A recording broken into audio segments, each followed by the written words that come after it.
आदेश। मैं निशिकांत। और आज के टॉपिक के बारे में आपने बहुत बार सुना होगा, जैसे नाथपंथी या घोरी, तांत्रिक। ये नाम सुनते ही हमारे कान खड़े हो जाते हैं, इंटरेस्ट बढ़ने लगता है। ये ऐसी बातें या ऐसे सवाल हर किसी को आते हैं, लेकिन जवाब कोई जानना नहीं चाहता। आपको भी अगर कभी ऐसे सवाल आते हो तो आप क्या कर लेते हो? गूगल कर लेते हो। यूट्यूब पे जाके कोई टीआरपी वाला वीडियो देख लेते हो जिसको सबसे ज़्यादा व्यूज़ है। उसमें बताया क्या जाता है? वही मिर्च मसाला जो लोगों को चाहिए। असल बात कोई नहीं बताता, मिर्च मसाला ही बताया जाता है, क्योंकि लोगों को उसी में ज़्यादा रुचि है। ऐसे वस्त्र पहनते हैं, ऐसे विधि करते हैं, खोपड़ियाँ रखी होती है, और न जाने क्या कुछ बकवास। बहुत कुछ बताया जाता है और उसी का आधार लेके मनगढ़ंत कहानियां सुनाने वाले लोग भी मिलते हैं। जो भी मन में आया बोल दिया, न सोचा न विचारा कि अरे नाथपंथी बड़े गुस्सैल होते हैं, सन्यासियों के पास जाओ तो वो गाली दे के भगा दे। ऐसी बहुत सी बातें। लेकिन मैं बता दूं कि आप में से कोई भी कभी भी अगर किसी सन्यासी के कुटिया में गया हो, आश्रम में गया हो, और आपका चाल चलन, आपकी विचारधारा सभ्य हो, तो आपका हमेशा स्वागत ही होगा। लेकिन आप शराब पी के चले गए, गलत चीज के साथ चले गए, गलत इरादों से गए, तो कुटिया क्या आपका बाप भी आपको हकाल देगा।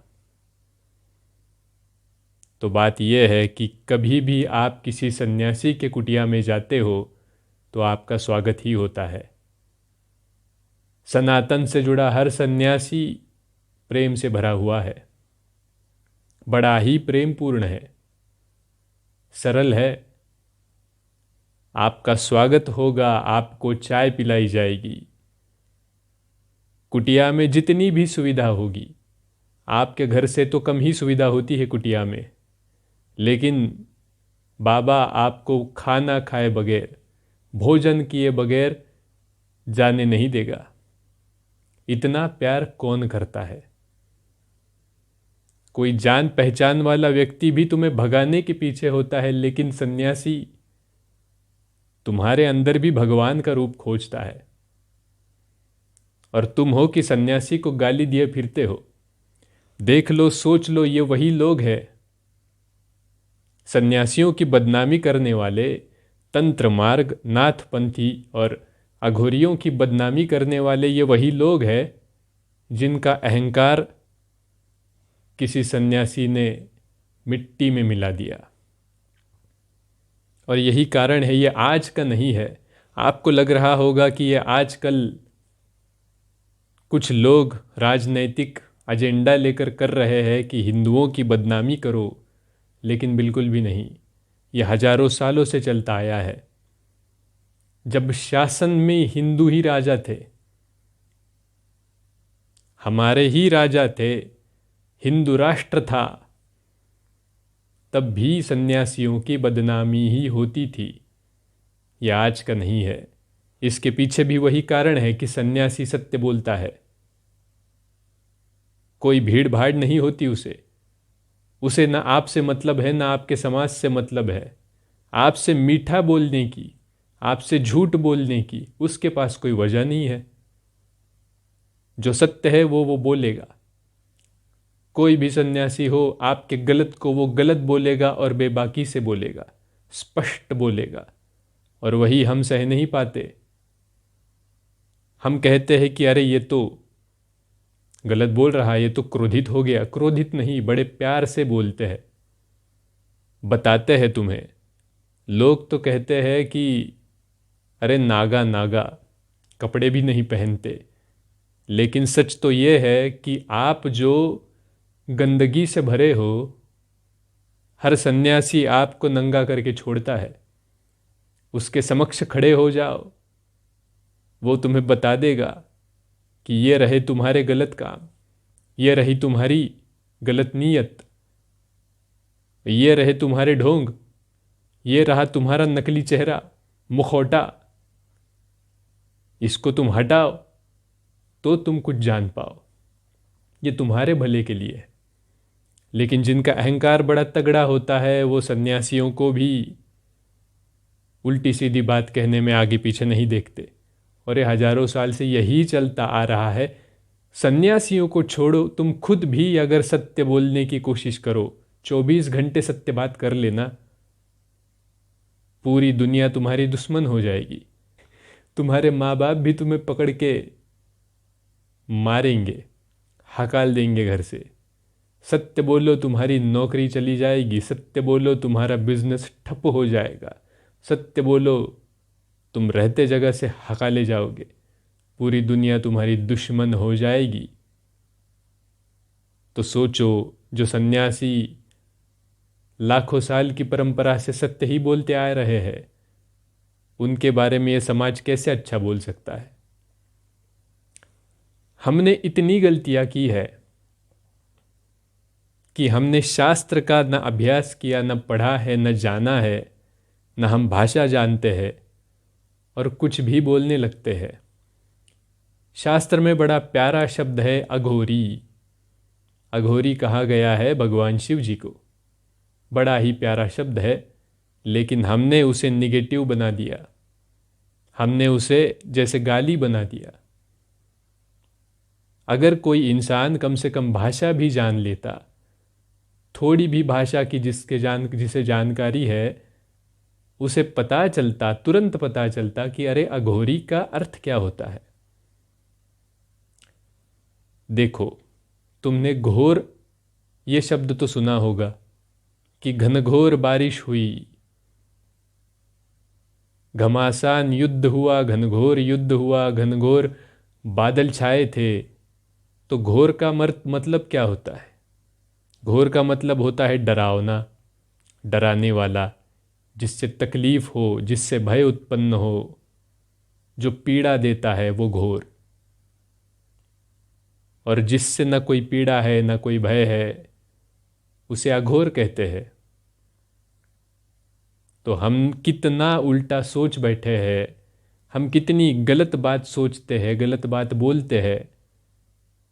या आप देख लो कि जिसे सच में कोई दुख है ही नहीं, कोई तकलीफ ही नहीं है, कोई समस्या ही नहीं है। अघोरी आप देखे हो कभी? अघोरी होता है बिल्कुल सरल इंसान, बिल्कुल ही सरल इंसान, बच्चे जैसा सरल, जिसे न समाज से कुछ लेना देना है, न दुनियादारी से लेना देना है। वो अकेला बैठा है, अपने अपने काम कर रहा है, लेकिन पूरा समाज उसे कहता है अरे तुम तो अघोरी हो। यानी निगेटिव बोल देते हैं, तुरंत बोल देते हैं।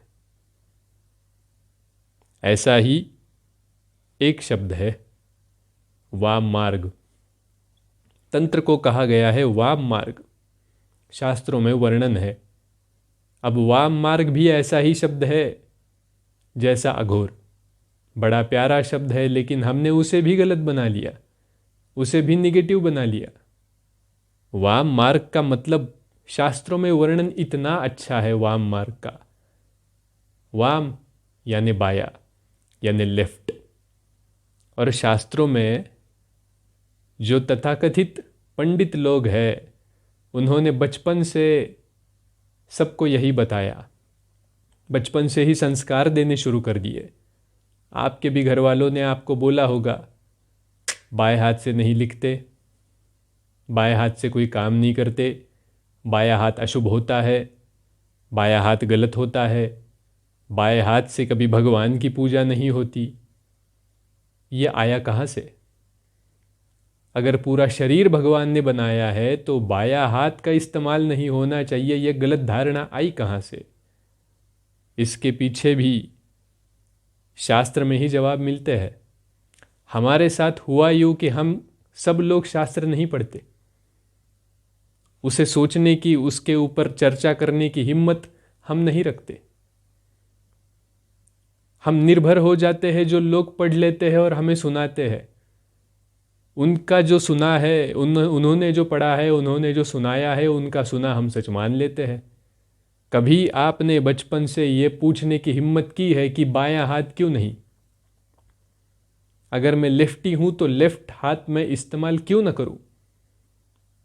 बहुत से लोग हैं जो आज भी बाएं हाथ से लिख लेते हैं।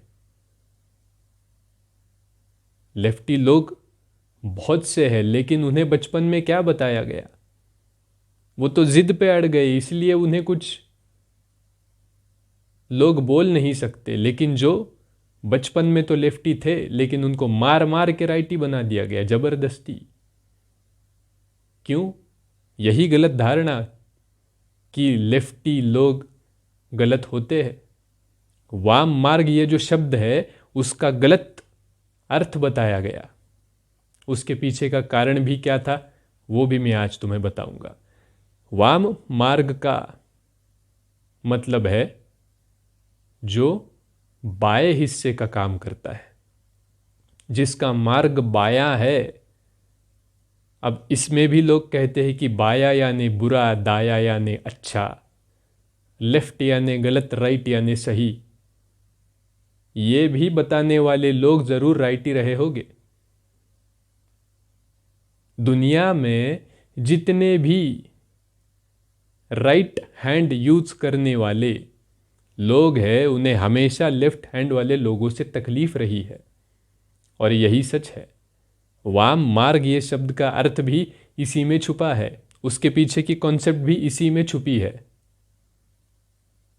आपने अगर शरीर शास्त्र का अभ्यास किया हो थोड़ा भी, तो आपको ये पता होगा कि हमारे शरीर की लेफ्ट साइड हमारा राइट ब्रेन कंट्रोल करता है, और हमारे शरीर की राइट साइड हमारा लेफ्ट ब्रेन कंट्रोल करता है।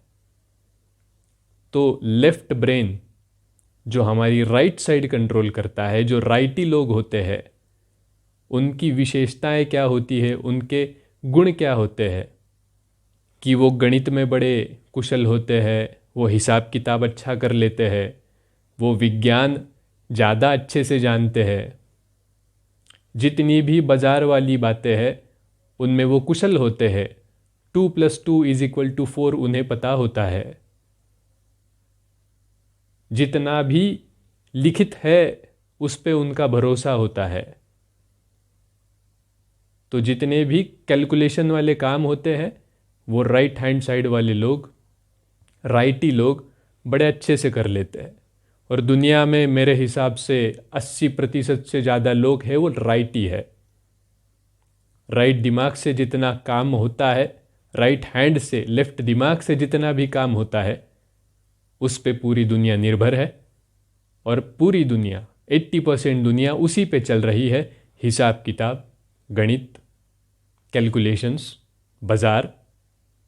मैंने इतना दिया है तो मुझे उतना मिलना ही चाहिए। अगर नहीं मिला तो देख लेना, मैं ये कर दूंगा, मैं वो कर दूंगा, ये मेरा हक है, मुझे मिलना ही।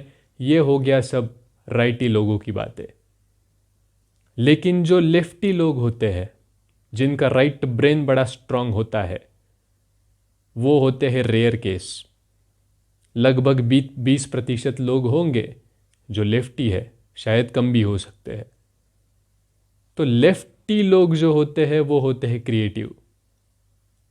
हम सब का राइट ब्रेन जो है वो कुशल होता है क्रिएटिविटी में।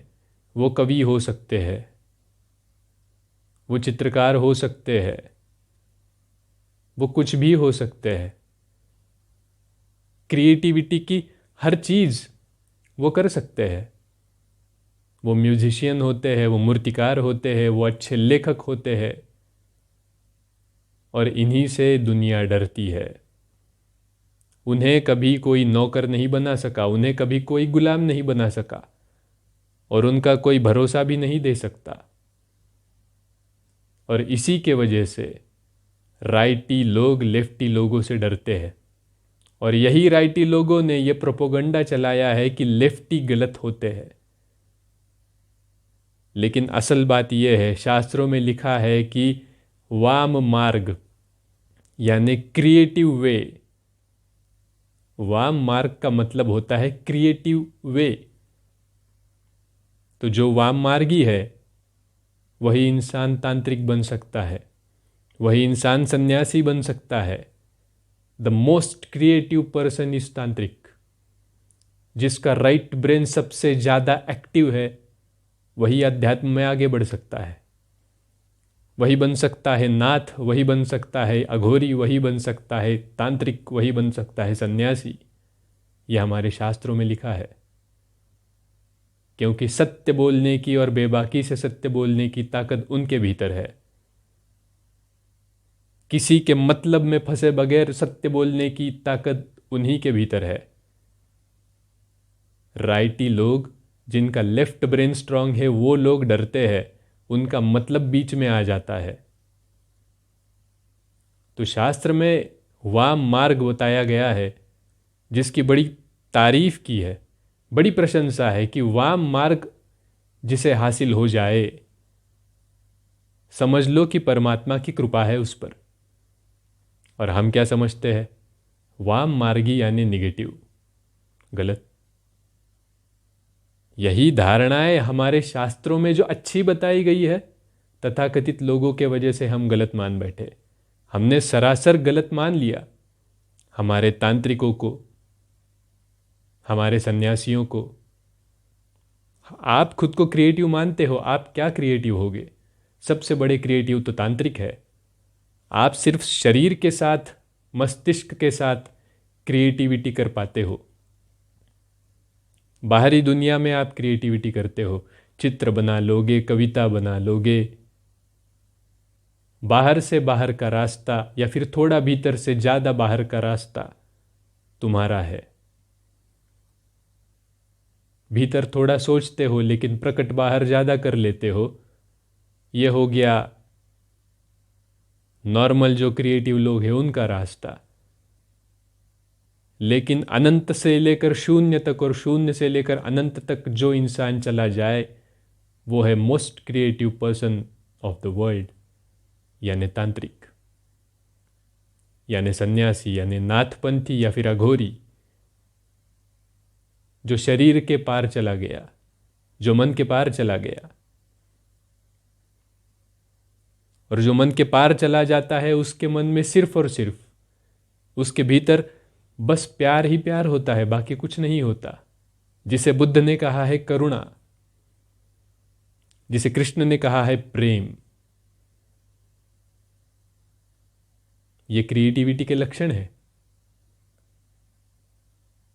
आज भी अगर कोई क्रिएटिव आदमी, कोई चित्रकार हो, कोई एक्टर हो, या फिर कोई भी क्रिएटिव इंसान अगर प्रेम से भरा नहीं है, अगर करुणा से भरा नहीं है, तो उसकी क्रिएटिविटी दो कौड़ी की है। उसके क्रिएटिविटी को कोई मतलब नहीं, वो ऊपरी ऊपरी है। वो जैसे चादर ओढ़ ली है, ऊपर से हंस बने बैठे हैं लेकिन भीतर से कौवे है। सबसे बड़ा क्रिएटिव तो वो है जो प्रेम से भरा है। क्रोध जिसके भीतर नहीं, बस प्यार है। जैसे हमारे सब सन्यासी है। आपने देखा होगा कि जो भी इंसान सन्यास में उतरा है, तंत्र के साथ जिसका जुड़ाव हो गया, वो अच्छा गायक भी बन जाता है, वो अच्छा चित्रकार भी बन जाता है। उसके सामने अगर गीली मिट्टी रख दो तो वो अच्छी मूर्ति बना लेगा। वो किसी भी प्रकार के वाद्य को बजा सकता है, उसमें से संगीत पैदा कर सकता है। तांत्रिक, जिसमें सच में कुछ बात है, तंत्र में जो आगे बढ़ गया, वो कोई भी चीज हासिल कर सकता है। इसे हम कहते हैं सिद्धि। सिद्धि ये दूसरा कुछ नहीं है, क्रिएटिविटी का सबसे ऊपर का हिस्सा, यानी सिद्धि। जिसकी क्रिएटिविटी बहने लगी, अब भीतर से बाहर नहीं, शून्य से अनंत तक जाने लगी, वो हो गया सिद्ध। फिर इसे उसे कोई भी चीज़ इम्पॉसिबल मालूम नहीं होती। कोई भी सवाल उसे पूछ लो, हर किसी का जवाब उसके पास है, क्योंकि वो भीतर से नहीं आता, वो तो उसके पार से आता है। वो जवाब नहीं देता, उसके भीतर बैठा परमात्मा उसका जवाब देता है। लेकिन हमने ये सब चीज़ें कभी जानी ही नहीं। हम बस सुनी सुनाई बातों पर, टीवी पर दिखाए जाने वाले टीआरपी को तरसने वाले लोगों के विचारों को हमने आगे बढ़ाया है। जो वो कहे वही हम बताते हैं। अगर आपको सच में कुछ जानना है तो जाओ कभी किसी सच्चे अघोरी के पास बैठो, किसी नाथपंथी के कुटिया में जाओ, उनसे बातें करो। आपको आपकी नीयत पता चल जाएगी। कोई भी सन्यासी आपके लिए दर्पण की तरह होता है, मिरर। आप जैसे हो वैसे ही आपको दिखोगे, सामने से वैसा ही जवाब आएगा। आप ज़्यादा होशियारी करने की कोशिश करोगे, आपको प्यार से इतना करारा जवाब मिलेगा, आप सह नहीं सकोगे। कोई भी सन्यासी आप पे कभी भी हाथ नहीं उठाएगा, आपको चिल्ला के, क्रोधित होके कुछ नहीं बोलेगा। उतना करने की उसे ज़रूरत ही नहीं। वो तो आपके घर वाले लोग, आपके रिश्तेदार आपसे करते हैं। सन्यासी आपसे क्रोधित क्यों हो? सन्यासी को आपसे क्या मतलब? सन्यासी तो अघोरी है, वो तो बिल्कुल ही सरल है। अगर कोई घोर है, अगर कहीं से घोर है, तकलीफ है, तो वो तुम्हारे पड़ोसियों से है, तुम्हारे मित्रों से है, तुम्हारे रिश्तेदारों से है, तुम्हारे घर वालों से है, क्योंकि वो सब आपसे मतलब से जुड़े हैं। तो घोर तो तुम्हारे इर्द गिर्द हर वक्त मंडरा रहा है। धोखा तो तुम्हें समाज से है, लेकिन हम ये सच सुनना नहीं चाहते। हम बचपन से यही सुनते आए हैं कि देखो तुम कितने अच्छे हो, तुम कितने सुंदर हो, देखो तुम तो सबसे अच्छे कुशल शासक हो, तुम ही हमारे नेता बनोगे, तुमसे खूबसूरत तो कोई नहीं। और यही गलत चीज़ों को हम सच मानते रहे, और कोई अगर मिल गया जिसने सत्य बता दिया कि देख तेरे भीतर कितना अहंकार है, तो हमें वो बुरा लगने लगता है। इतिहास में भी कई राजा ऐसे हुए जिनका अहंकार किसी सन्यासी ने तोड़ा था, और दुनिया के सामने सरेआम उनके अहंकार को चूर चूर कर दिया था। लेकिन वो सम्राट थे, वो राजा थे, वो समझ सकते थे। उन्होंने अपना अहंकार को तिलांजलि दे दी और चक्रवर्ती सम्राट बन गए। लेकिन तुम और हम नहीं समझ पाते। तुम हो कि गाली देते घूमते हो, और वो भी बिना सोचे गाली देते हो। तो यहां से आगे अगर कोई नागा, तांत्रिक या फिर अघोरी को, नाथपंथी को गलत बातें बोलने लगे, तो आपका काम है कि उन्हें वाम मार्ग के बारे में समझाए, सत्य बताए। और पहले तो ये जान ले कि जो बोल रहा है उसके भीतर अहंकार भरा हुआ है, और जल्द ही वो डूबेगा, जल्द ही उसका पतन होगा। लेकिन आपकी ये जिम्मेदारी बनती है, क्योंकि हमारे सन्यासी सनातन धर्म के वो स्तंभ है जिससे आगे की भी नींव रखी जा सकती है। तो हमारा यह कर्तव्य बनता है कि हमारे सनातन के बारे में जो भी झूठ फैला रहे हैं उनको हम कुछ सत्य बताए, उन्हें तथ्य बताए, जिन्हें हम फैक्ट्स कहते हैं। और शास्त्रों में क्या लिखा है ये ज़रा पंडितों को भी बताए, जो कहते हैं कि लेफ्ट यानी बुरा, राइट यानी अच्छा। तो क्रिएटिविटी से उन्हें ये बता दे कि ना कोई लेफ्ट ना कोई राइट, ये पूरा देह परमात्मा का है। अगर मन में समर्पण का भाव हो तो तुम्हारा लेफ्ट भी राइट हो जाता है, और मन में अहंकार हो तो तुम्हारा राइट भी कुछ काम का नहीं होता। आदेश।